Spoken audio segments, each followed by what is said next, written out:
దురాలోచనతో పనులను ఆపించేందుకు కుట్ర పన్నారు. ఒకరోజు సమాధులయ్య స్వామి యోగ నిద్రలో ఉన్నప్పుడు ఆయనపై దాడి చేసి ఆయన 2 కళ్లను తీసివేశారు.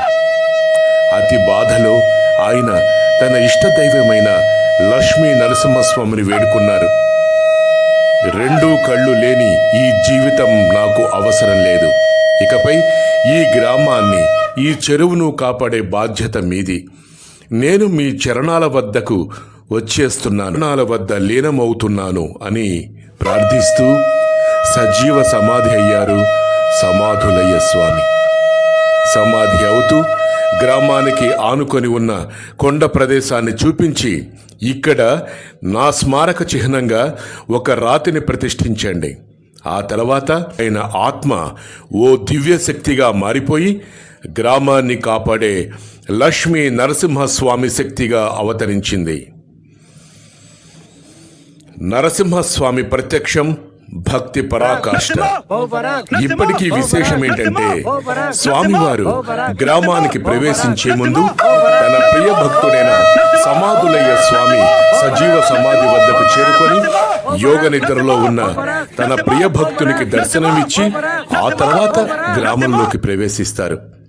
తర్వాత గ్రామ ప్రజలకు దర్శనం ఇచ్చే ఈ దివ్య క్రమం ఈ ప్రాంత భక్తులందరికీ అద్భుతమైన పవిత్ర రహస్యంగా భావించబడుతోంది. ప్రజల విశ్వాసం ప్రకారం స్వామివారు నిలబడిన ప్రదేశం వరకు ఒక భారీ జలాశయం నిర్మించాలని సమాధులయ్య స్వామి ఆకాంక్షించారు.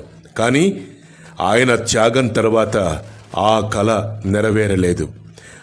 ఆయన ఆకాంక్ష ప్రకారం 600 సంవత్సరాల క్రితమే ఆ జలాశయం నిర్మించబడి ఉంటే రాయలసీమ నేటికి నిజమైన రత్నాల సీమగా అభివృద్ధి చెందేదని భక్తులు చెబుతూ ఉంటారు.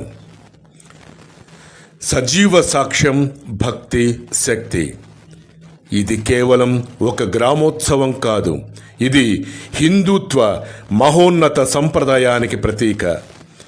దేవుడు భక్తుల కోసం ప్రత్యక్షమై వారితో కలిసి నడుస్తాడని సజీవ సాక్ష్యం. అగ్రహారం గ్రామం వారసత్వంగా కాపాడుకుంటున్న ఈ దివ్య ఆచారం అందరినీ ఒకే తాటిపై నిలిపేసింది.